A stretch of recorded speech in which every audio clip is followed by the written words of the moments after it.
क्या बिहार में एक शानदार टेक्निकल ट्रेनिंग लेकर अपने करियर को एक नई उड़ान देनी है?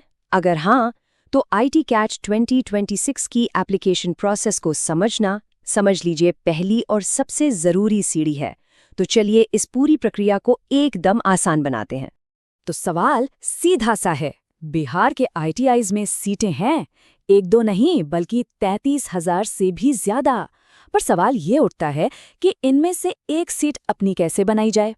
देखिए, इसका जवाब छिपा है सही तरीके से अप्लाई करने में, और इस पूरी बातचीत में हम बस इसी का जवाब ढूंढेंगे। ठीक है, तो सीधे अप्लाई करने पर कूदने से पहले ये जानना तो बनता है ना कि आखिर ये आईटी परीक्षा है क्या, और ये करियर के लिए इतनी जरूरी क्यों मानी जाती है। तो आईटी सैट, इसका पूरा नाम है industrial training institute competitive admission test. अब इतना लंबा नाम सुन के घबराना नहीं है।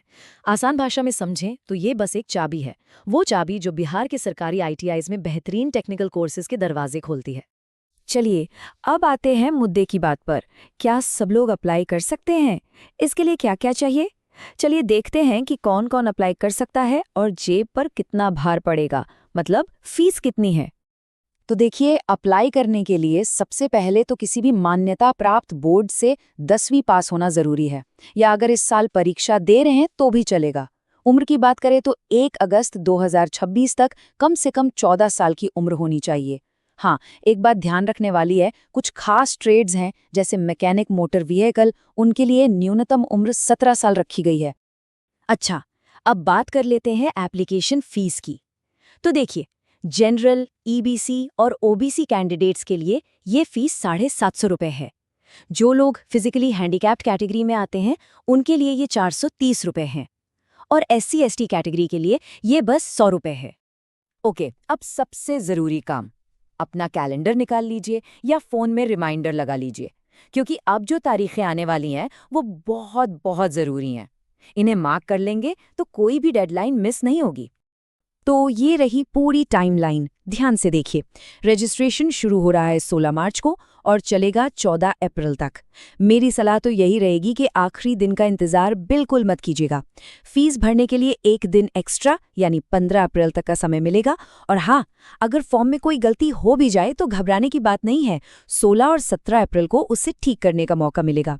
फिर 8 मई को एडमिट कार्ड आ जाएगा और 17 मई को तो इम्तिहान है ही।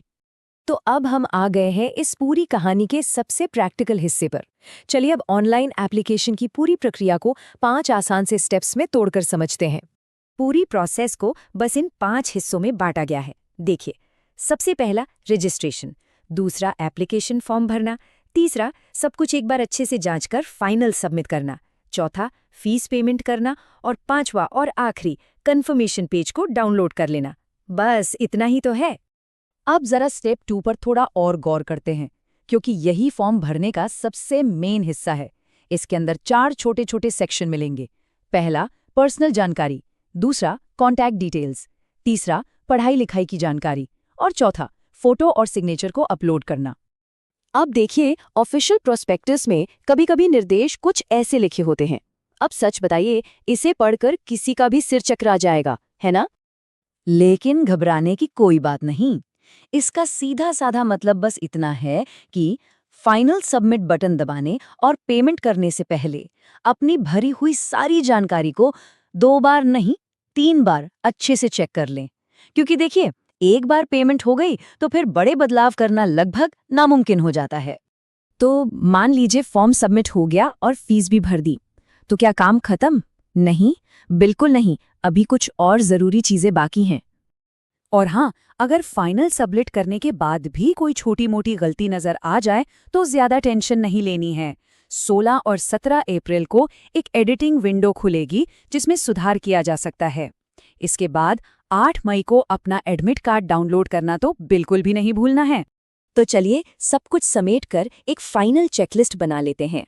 इसे आप अपनी तैयारी का आखिरी और सबसे जरूरी टूल मान सकते हैं। तो ये रही वो फाइनल चेकलिस्ट। सबसे पहले अपनी एलिजिबिलिटी और उम्र कंफर्म कर लें। दूसरा, फोटो और सिग्नेचर जैसे डॉक्यूमेंट्स अपलोड करने के लिए पहले से ही तैयार रखें। तीसरा, फाइनल सबमिट करने से पहले हर जानकारी को दोबारा जांचें। चौथा, अपनी कैटेगरी के हिसाब से सही फीस भरें। 5वां, सारी ज़रूरी तारीखें कैलेंडर में मार्क कर लें। और छठा, आखिर में कन्फर्मेशन पेज को डाउनलोड करके संभाल कर ज़रूर रखें। याद रहे, यही छोटे छोटे कदम एक सफल एप्लीकेशन की गारंटी देते हैं। तो अब जब एप्लीकेशन का पूरा रास्ता एकदम साफ है, तो एक सफल शुरुआत करने से भला क्या रोक सकता है? ये सिर्फ एक फॉर्म नहीं है, ये करियर की दिशा में उठाया गया पहला बड़ा और मजबूत कदम है। All the best.